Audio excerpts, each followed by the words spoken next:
为了钱，我嫁给了个老男人，还没来得及享受，婚礼当天我就死了。再醒来，我居然穿越到了老男人20岁的时候。此时的他还是个落魄少年。面对潜力股，我凑上去想表现一番，没想到他把我按在墙上，给我10块钱，我就放你回家。我被人勒索了。此时我被个坏小子压在破旧的墙壁上，对方的脸就在我不到1拳的距离，睫毛浓密，鼻子挺直，帅是挺帅，咋看上去这么眼熟？简直就是缩小版的我们家老男人周银。给我10块，我就放你回家。低沉的声音印证了我心里的猜测。我对着这人使劲眨了眨眼，脱口喊了声老公。对方一愣，眉心蹙起，我不要人，只要钱。我倒也不是这意思。环顾四周，是一片低矮的平房，显然与我过去生活的时代截然不同。难道我穿越了？我盯着面前的少年，居然还穿越到了老男人年轻的时候。乖乖，这究竟是什么天降喜事？上辈子倒霉，好不容易找个了有钱的老男人结婚，还没享受到荣华富贵，婚礼当天就猝死了。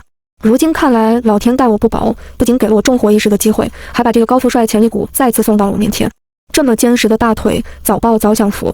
压住满心愉悦，我哦了一声，开始在口袋里摸索。之前的年代早就不流行出门带现金了，掏来掏去，只翻出了几个钢镚。我把钢镚掏出来放他手心，就这么多了，要不你先用着。老男人这才把我松开，数了数几枚硬币，脸上带着别扭。你的联系方式给我，等我赚钱之后还你。你拿去用。我笑眯眯摆手，都是一家人，客气什么？话音落下，周莹看我的眼神越发古怪了。他盯着我看了半晌，冷着脸又把钱还给我。不要了。这是什么意思？嫌少？我见他当真，迈开长腿要走，有点急了。我这还有点金饰，要不我现在给你卖了换钱。结果我说完，周莹走得更快了，活像我是个神经病似的。看着他远去的背影，我有点懊恼。说好的是个小混混，怎么说走就走了呢？还能不能有点职业素养呢？直到周莹离开，我才后知后觉意识到了一个问题：我此番重生是连人带身子一块来的，也就是说我是个黑户。那我以后住哪啊？90年代的街头还没有那种24小时营业的便利店，身上现金不多，在街上溜达了一圈，只找到了一家澡堂子歇脚。雾气氤氲，冲了个澡之后迷迷糊糊就睡着了，甚至还梦到了我和老男人的新婚之夜。梦里面的他一如过去那般温柔，他一路亲吻着我的额头、鼻尖，然后我微微翘起嘴，正要迎上去，突然一道声音传来，起来。我睁眼，正对上与梦中那双相似的眼眸，下意识伸手直接抱住了对方的脖颈，顺势就啄了一口对方的唇。不吗？还要睡？话音落下，我就直接被人丢到了地上。卧槽，疼！睡意瞬间消逝，疼得我龇牙咧嘴。周莹面色冷峻，这里关门了，赶紧回家。说完，转身离开休息区，还有点落荒而逃的意味。我眯了眯眼，分明看到了这人微红的耳根，意识适才清明。我已经死了。此时这个也不是我的老男人，而是周莹年轻的时候。叹了口气，只能感叹路漫漫其修远兮。换好自己的衣服，我慢吞吞地走出来。吧台那处站着一位中年妇女，头发上堆着粉色卷发棒，嘴里叼着根未点燃的烟，让我想起了包租婆。2块，我低头把身上仅存的硬币放到桌面上，转头开始搜寻周莹的身影，心里乱糟糟的，不知道周莹跟这家洗澡堂子到底什么关系。周莹没见着，突然包租婆提高了音量，小年纪不学好，骗到老娘头上来了。啊！我被吓了一跳，瞧见他指着我递过去的硬币，用假币也用得像样点的。现在几年你就给我个2000年生产的硬币，我拿回来一看，立刻慌了，压根就没想到人民币有生产日期这回事。不是，您听我解释。解释什么？你解释，你到底有钱付没钱付？没钱就跟警察解释去吧。说着拎着我脖梗子就往外头拽，我整个人被拽了一个趔趄。这要是被送到警局，那我就彻底没法解释了呀。此时周莹打扫完浴室，我立刻求救。周莹，救我！老板娘最先反应过来，你俩认识？我忙不迭的点头，并且用祈求的眼神看向周莹，然后就听到对方面无表情地说了3个字：不认识。狗男人，一点也没有岁数大时候的绅士风度。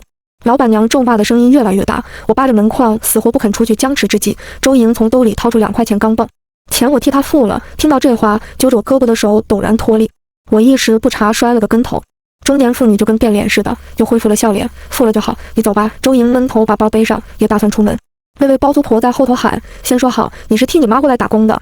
之前她生病请了2天假，今天就算还是你回来，我不扣她工钱就算好的了，可没钱给你的。周莹没回头，也不知道是没听见，还是压根没想搭理她。我生怕这次再跟丢了，捂着屁股从地上爬起来，也着急忙慌跑了出去。周莹，我喊她，对方回头，凉薄的眸子没有温度。别跟着我，我咧了咧嘴，我得把欠你的钱还你啊！我原本以为他会说不用了，没想到他站住身子，语气嘲讽：洗澡给假币，怎么你现在有钱了？没有，但我可以用其他的方式还给你。周莹指了指我的金手镯。可以啊，用这个还吧。这个金手镯是我和老男人结婚的时候他给我的买的5金之一。老男人出手阔绰，每一个东西都沉甸甸的。想到这些，我有点愣神，被周莹误会，冷笑一声扭头。我一咬牙，直接把手镯摘了下来，给你。这次轮到周莹傻了。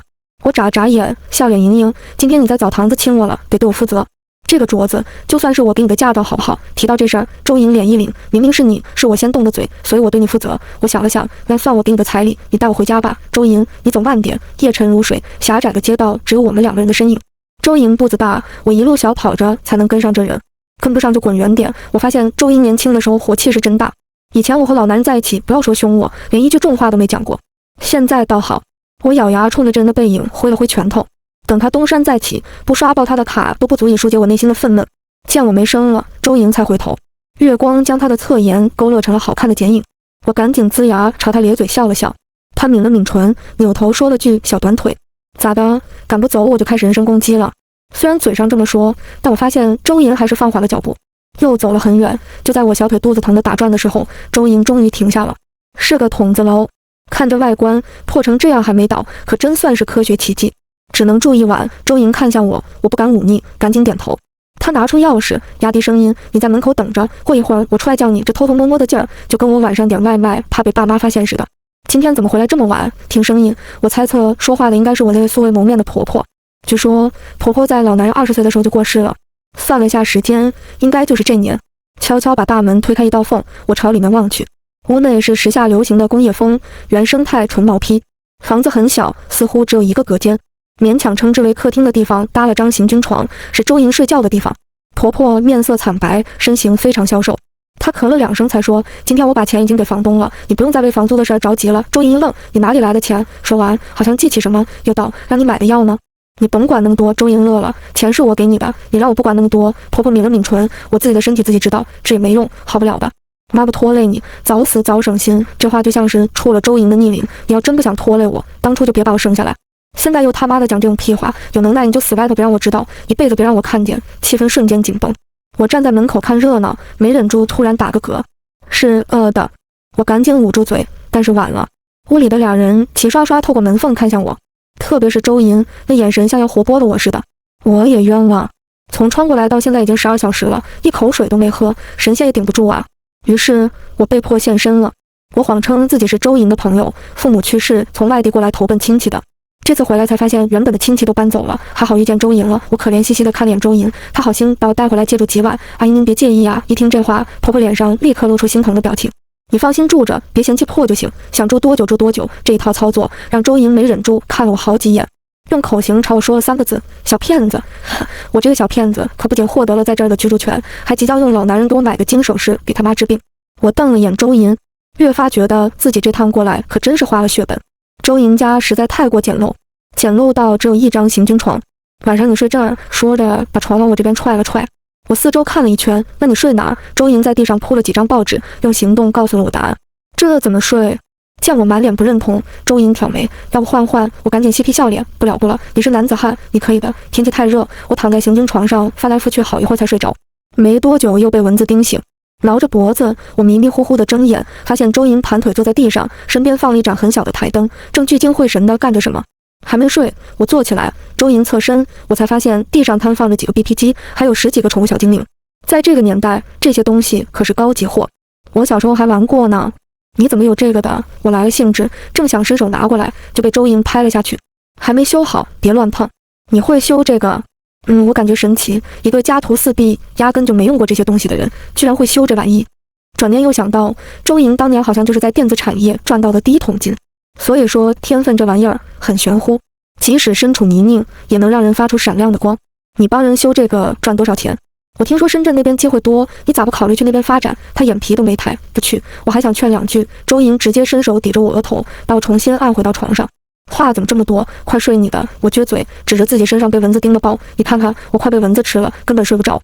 矫情。周莹皱眉，起身在柜子里翻出了个蒲扇递给我。干嘛？自己扇着。我傻眼。你哪怕给我个风油精也行啊。没那玩意，费钱。算了，小气鬼，自己给自己扇风，越扇越热。我拒绝了蒲扇，背过身，屁股对着他，用被子把自己捂得严严实实。宁可热死，我也不想再被蚊子叮死。睡着，被子不知道被谁掀开了，感觉有一阵阵清凉，就好像有人朝我扇风似的，十分舒服。直到天亮，我都没再醒来。隔天我睁眼的时候，周莹已经起身在换衣服了，也不知道是才醒还是一夜没睡。她飞速脱掉了上衣，露出坚实的上半身。我忍不住惊叹，这肩宽腿长屁股翘的，居然是我未来老公。我正感慨，突然周莹回头，直接跟我来了个四目相对。卧槽，大意了，赶紧闭上眼。周莹冷笑，别装了。我紧紧闭着眼睛，不理她。周莹用脚踢了踢行军床，醒了就走吧，这回我装不下去了。去哪儿啊？只能住一晚。我傻了，可阿姨昨晚答应我，想住多久住多久。这房子是我租的，意思就是只要她不答应，谁说也不好使。这人怎么这样呢？我以为经过昨晚，我俩关系有了质的飞跃呢。我还想赖几句，房间内却传来一阵巨大的声响。周莹脸色突变，立马冲进去，再出来怀里抱着周母。我妈晕倒了，癌症，慢性的是早期，还有得治，但治疗金额周莹承担不起。从病房出来，就看见周莹坐在楼道抽烟。你咋还会抽烟呢？我记得老男人从来不抽烟。周莹看了我眼，没回我。我有鼻炎，对烟草过敏。我嘟囔了句，刚说完，眼里就被烟呛得开始流泪，连带着咳嗽了好几声。矫情到底还是把烟掐灭了。周母治疗需要钱，显然周莹凑不出来。我盘算了一下自己的家当，我除了手镯，还有项链和耳坠，全都换了，应该能支付这段时间的治疗费用，剩下的我们再想办法。我不用女人的钱，我诧异，那你昨天还勒索我？周莹哽住，难得说不出话来，耳根红的积一滴血。那是意外，半晌周莹才憋出，而且我不是勒索，是借。行，那就算我借给你的。周莹抿唇，那不一样，有啥不一样的？我正想问，还没开口，就听到医院楼梯尽头传来一道声音：弟弟，听说咱妈住院了。抬眸一瞧，是个肥头大耳的男人，胳肢窝夹的大疙瘩，头发比花生还油，后面还跟了几个小弟，长得都歪瓜裂枣的，生怕不知道别人他们是小喽啰。周莹起身，不着痕迹地把我挡在身后，冲着来人点了点头。一哥，被称作一哥的人从包里掏出了个信封，放在周莹面前的椅子上，一点心意。周莹没动。之前跟你说的事儿，考虑好了来找我，毕竟老妈治病也需要钱，你说呢？说完转身要走，又转过来指我，处对象了。小丫头挺好看。周莹神色微凛，我能看到她的拳头已经握紧。一哥拍了拍周莹的肩膀，不用紧张，没别的意思，就是照顾好自己。又看了我一眼，挥了挥手，又被一群小喽啰簇拥着离开了。这群人走之后，我才问他们让你干嘛呀？没你的事。我是你未来老婆，怎么就没我的事了？说完，周莹看着我的眼神明显变了。我是才发现自己说错话，声音陡然变小。我是说，你亲过我，这人叫刘年义，这片的歌厅都是他开的。没想到周莹居然会主动告诉我，我立刻闭嘴倾听。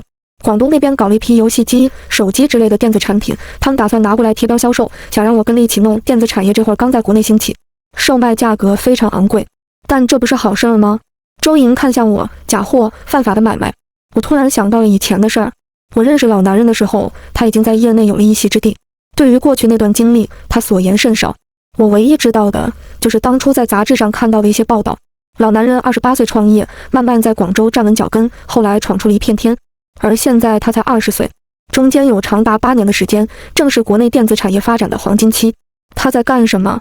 猛地，我突然想到了一篇人物传记。他进过监狱。我陡然起身看向周莹，你是不是打算跟着那个一哥干？周莹抿唇，良久才回了我一句，我得救我妈。我终于知道老男人为什么对过去避而不提了。当年他就是为了救周母，跟着一哥步入了歧途。周母做了手术，却得知儿子在干违法犯罪的勾当，病情加剧，还是去世了。心被揪得生疼。这些事儿，老男人一个字都没跟我提过。虽说我们结婚了，但他从来都只把我当个小朋友，把我放在身边，负责开心就好。我也没想过要问他这些，毕竟当初我就是为了钱才嫁给他的。当年周莹也救了我妈的命，我跪在手术室门口，求求医生救救我妈。最后是周莹帮了我。周莹，你相信我吗？我捏紧手里的镯子，这次我想帮你，我把身上带着的所有金饰都卖了，全部用来支付周母第一次治疗的费用。你没必要做到这个地步。你要真觉得不好意思，以后就给我买双倍。我咧着嘴，寻思这本来就是他给我的，如今我也不过算是还回去罢了。而且这笔投资稳赚不赔，有了这笔救命钱，周母病情也逐渐稳定。但显然周母的并不是这一次就能好的。丫头，你是个好姑娘，别往我身上搭钱了。周母躺在病床上，握着我的手，小莹跟着我，一天好日子没过过。从她生下来，她爸就走了。我身体不好，也没什么本事，还好这孩子自己争气。说着，她叹了口气，我没别的愿望，真的，就希望我走了之后，她能累累赘地过好这辈子，为自己活着。透过周母苍白的脸，我好像看到了上辈子躺在病床上的我的母亲。您不是累赘。我捏紧周母的手，一字一句地说道：您是他的依靠，是他的信仰，是他前进的方向。就当是为了他，你得好好活着，使劲活着，一直到周母睡着，我才从病房出来。刚出门就瞧见周莹站在外面，也不知道待了多久。我吓了一跳，咋不进去？周莹眼眶有点泛红，她看向我，问了句为什么？我一愣，这才反应过来，她问的我是义无反顾出手帮她这些事儿。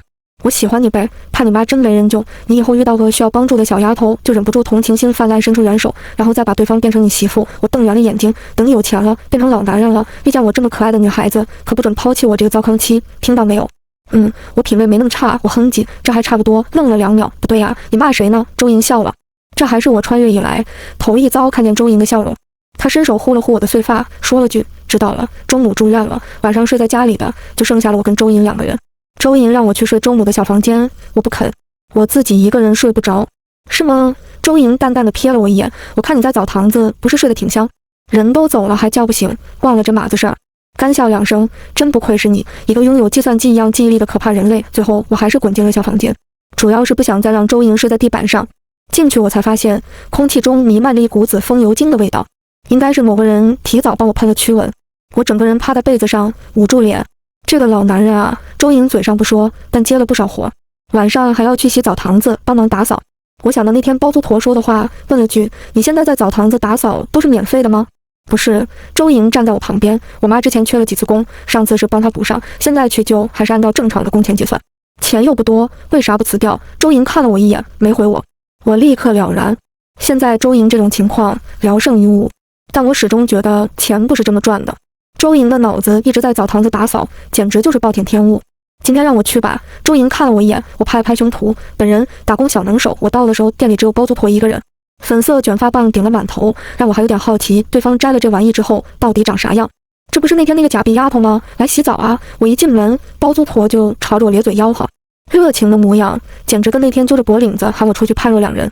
不是，我是过来跟您谈生意的。90年代的洗澡堂子，除了洗澡、搓澡2项业务之外，就没别的了，根本赚不到什么钱。然而，只要在这个基础上稍微做点业务拓展，就能迅速拉开与其他家的距离。比如 SPA 就是个不错的选项，其内核就是在搓澡的基础上加点精油。显然，这个包租婆没什么灵性，业务拓展。我这的业务就是让你把地拖干净，不需要你干别的。如果我能给你带来客流，可以让我在你这边做吗？我凭什么？我咬了咬牙，这1个月我免费给你打扫澡堂子，有人过来做项目的话，我可以给你10%的提成。显然这个包租婆对什么提成不感兴趣，眼睛一亮，你说这个月都给我免费打扫？对，成交。包租婆转了转眼珠子，先说好啊，打扫不干净，我可是得倒扣你钱的。搓澡的阿姨可比包租婆好忽悠多了。听到只要多给1个人做10分钟的项目，我就能给他们1块钱，立刻答应了，叫试试。我花了点时间，将我跟老男人在一起后全部的 SPA 经验全部传授给他们。我自己也拿着当初买金子剩下的钱，去县城挑几瓶精油。东西并不昂贵，但这事儿主要考验表达能力。看见岁数大的，就说这精油能紧致肌肤；遇见岁数小的，就说这精油能美白提亮，再不济还有保湿补水的功效打底。事实证明，爱美之心不分时代。精油 SPA 项目一经推出，立刻有不少居民过来试试。主要我这个要价不贵，10分钟就5毛钱，再想来就得多加重交钱了。1个星期下来，还当真有声有色。连包租婆都进来问我，你这儿有个紧致肌肤的精油，拿过来给我也试试呗。因为我们的精油服务，包租婆的洗澡堂子一跃成为网红澡堂子，备受周围中年妇女的喜爱。而我也谨遵承诺，给了包租婆提成。客人多了，还有钱拿，包租婆笑个眼睛都没了，也不让我拖地了。要不你在我这儿继续那叫啥拓展项目，赚了钱，我这心情也好了。晚上周莹接我，我笑得眼睛都眯起来。周莹怕不是以为我得了什么大病，瞅了我好几眼，最后没忍住，就这么爱拖地。其实我骗了你一件事。周莹挑眉，我在那边打工，包租婆没给我钱。闻言，周莹脸瞬间就沉了。她欺负你了？没有。我赶紧拦住周莹，掏出一堆毛票子，在她面前晃了晃。你看这个。周莹脸上有点惊讶。周老板，以后我也能养你了。周莹是才知道我这段时间都在干什么，有些无奈。挺好，以后可以放心吃软饭了。周莹吃软饭显然是不可能，不是我自夸，没了家里的后顾之忧，周莹的人生进程明显加快了很多。我不知道前段时间周莹接了什么活，但很快就有一家深圳企业联系她，希望她能去深圳工作。这是好事啊，去，我比她还兴奋。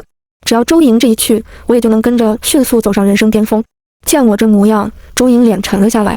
我拒绝了。为什么？周莹神色淡淡，不想去，就这样。我盯着周莹，见这人丝毫没有开玩笑的表情，有点急了。那边发展的比北方至少快10年，你去了之后肯定有大前途的。他要是不去，那我将来抱谁的大腿呀？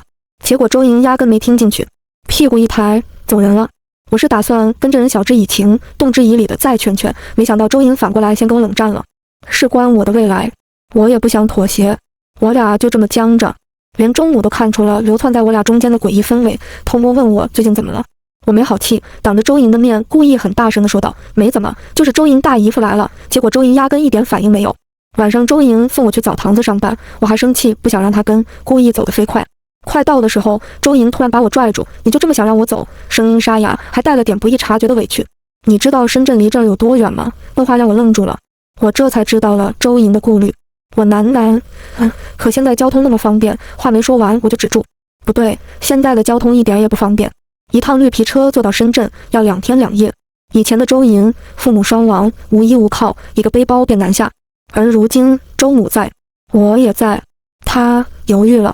我刚来的时候明明目标很明确的，我就是想抱着周莹的大腿，让她早日发家致富。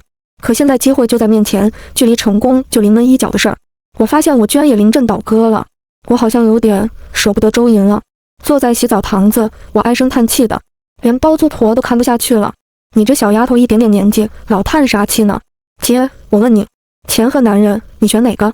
钱，包租婆压根没犹豫，有钱就有男人了。我一听不得了，以前没发现这包租婆思想咋这么前卫呢？我瞬间来了劲头，又问物质和爱情，你选啥？她不耐烦，甭问了，你问啥我都选钱，亲情、友情、爱情的都没钱重要。姐，你可真是新时代的姐。我竖起大拇指，妹妹顿悟了，包租婆说的对，有钱了还怕没有爱情吗？再说了，等周莹在深圳稳定下来，把我们接过去不就得了？届时告别工业毛坯，直接住进豪宅。然而这件事并没有等到我跟周莹说，洗澡堂子就来了个不速之客。这人我见过，刘年义。包租婆显然也知道刘年义的大名，人一来就迎过去，一哥来了，过来搓澡。听说你们店最近挺能耐呀，还搞了个什么精油服务，赚了不少钱啊。一听这话，包租婆脸上的笑意敛了敛，这是哪儿的话？我们都是小买卖，谈不上什么服务不服务的。是不是服务？我说了不算。说着挥了挥手，我带哥几个过来，就是体验体验的。我们这只有女客人才。话没说完，刘年义眼一瞪，横丝肉在脸上抖了抖。包租婆立刻噤声：成，我去招呼人。说着掀开帘，打算往里面走，找搓澡阿姨。甭麻烦，刘年义伸手指了指我，就让这丫头亲自给我服务。说着色眯眯地看着我，我们认识对吧？包租婆笑脸僵了，我的脸也直接沉了下来。他带的几个兄弟全部围在我周围，大有我不从就直接把我按倒在地的架势。我总算是明白了，这趟刘年义是故意的，就是冲着我来的。谁都知道刘年义口里说的服务跟精油压根不搭界。包租婆开口想帮我，被刘年义带来的人拖到了一边。我站在吧台里面，我们店没有什么服务，我也提供不了。你们再过来，我就报警了。结果刘年义就跟听到什么好笑的话一样，回头看了一眼那群小弟，露出了一排发黄的牙。小妹妹，哥哥今天来呢，主要是因为你家男人敬酒不吃，拒绝我了。你想我这么大一个人物，肯定会没面子的，对不对？没面子了，我是不是得找不呀？刘年义故意放低了声音，只是说出来的话却一样令人作呕。不过你也放心，跟着我以后吃香喝辣也少不了你的，我从不亏待女人。长得丑，想的倒是挺美。我刚说完，刘年义直接伸手把我拽了过去。我骂着脏话拼命挣扎，无奈对方手劲实在太大，根本挣脱不开。完了，我这穿越也太鸡肋了，怎么过得比上辈子还惨呢？心死如灰的时候，包租婆突然挣脱了小罗罗的钳制，拿起放在吧台上沉甸甸的小金珠，直接朝着刘年义砸下去。狗娘养的，去死吧你！刘年义当场被砸得满头是血，身边的小罗罗见状一拥而上。我整个人被吓傻了，再抬头就看见包租婆被一个男人揪着头往墙上撞。罗姐，我怒吼，往包租婆身上扑。可是我也是自顾不暇，男人坚硬的拳头如雨点般落下。包租婆是主犯，被打得比我严重，浑身早就血肉模糊，嘴巴还不停在那边骂，杂碎都是他妈的杂种，老娘就是拼死这条命也不让你们欺负姑娘。我泪眼模糊，几秒钟还说无论什么选项都没钱重要的包租婆，如今却为了保护我挺身而出。不知道过了多久，或许没多久，就在我意识渐渐模糊的时候，接我下班的周银来了。恍惚中我只能看见他怒吼着冲过来，手里拿起来了个铁锹。我想喊他，但是发不出声音，最后就连图像都没了。我失去了意识，我好像做了很长的梦，梦里我又回到了自己生活的时代，还看到了老男人。他一个人坐在宽敞的办公室，阳光透过落地玻璃洒下来，远方就是一片高尔夫球场。恋爱的时候，老男人就在那里亲手教过我击打高尔夫。无趣的运动。老男人正在看材料，桌子上还摆放了一张我们的合照。他保养得好，从照片上压根看不出来我们有近20岁的年龄差。这是谁？办公室门推开，我听到有人问他。老男人面带微笑回了句我爱人。直到两人聊完，工作人离开，我看到老男人重新拿起桌子上的照片，叹了口气，终究未发一言，但那个眼神让我忍不住红了双眼。笑笑，画面开始撕扯，我听到有人喊我，我努力睁眼，熟悉的面孔映入眼帘。婆婆，不对，意识回笼，我意识到自己在那一世已经死了，如今我是穿越来的。改口，周阿姨，你躺着别动。周母开了开眼角的泪，你醒了，太好了，你醒了。周莹呢？闻言，周母沉默了。我心一沉，周莹呢？她被关起来了。那日刘念义带人去洗澡堂子，是周莹救了我和包租婆。见到我浑身是血，她疯了，拿起了铁锹就往人身上砸。没人死，但距离死也不远了。刘年义终生残疾，周莹还是被判刑了。我保住了周母的命，还是没能阻止周莹进去的命运。万幸地是，周莹属于过失伤人，被判的不重。出狱那天，我跟周母一起去接的她。几个月没见，她人瘦了不少，头发被剃成3毫。我顾不了这么多，像个小炮仗似的冲过去，扑进她怀里就开始哭，像是要把所有的委屈哭出来。周莹摸着我的脸，还行，没毁容，说的这都是什么屁话。我又哭又笑，周莹握住我的手，走吧，回家了。周莹决定要去深圳了。当初找她的那家企业再次给她发了邀请，薪资提高了1倍。大概是刘年义的事多少触动了周莹，让她觉得没钱只能挨打，又或者是什么别的原因，反正这次她答应了。但是与之前不同，她准备拖家带口带着我一起去。在那边你可能会十分辛苦，周莹提前和我打预防针，那边的条件可能还不如这边，极有可能比现在还恶劣。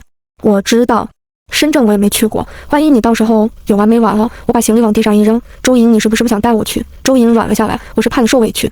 我也不傻，我才不会让自己受委屈。我说完，周莹看了我好久，良久才说句，你还不傻？全天下没有人比你更傻了。我和周莹出发的时候，包租婆也来了，她当初伤的比我重，足足躺了3个月才康复。你们放心吧，老太太这块我照顾着。我正感动，就听见包租婆继续说，记得按时给我打钱就行。嗨，果然，我咧了咧嘴，使劲朝包租婆挥了挥手，罗姐，我会想你的，你也得记得想我。拉倒，我才不想，我巴不得你赶紧走，到时候经由服务的钱全落我一人口袋里头了。赶紧检票去，没人惦记你。包租婆推搡我跟周莹进检票口，进门前我回头，瞧见包租婆自己在那边摸了摸眼泪。包租婆才是骗人精。绿皮火车缓缓向前移动，等待我们的是一片未知的旅程，但我和周莹的手紧紧握在一起。我知道此番南下，我们都会有光明的未来。其实有个问题我一直想问你。我抬头看向周莹，你为什么在最开始愿意帮我，还同意带我回家？周莹对我很好，好到我甚至不知道她到底什么时候喜欢上了我。总不会是当年勒索我的时候被我今天的美貌吸引了吧？说起来你可能不信，从我记事以来，我就反复做一个梦，梦里是已经年迈的我和我不停说着一句话。他说，如果你在20岁那一年见到我的妻子，请帮我照顾好她。遇见你的时候我就知道你就是那个人。我又想到了坐在办公室那个孤寂的背影，握紧周莹的右手，视线缓缓移到窗外，外面是大片大片的农田，绿油油，充满生机。还会再见的吧？我想20年后我还会遇到年轻不在的周莹，只是那时候他早就是我的丈夫，我和他一起成长，在一起变老。我们说好了，这一次谁也不准缺席。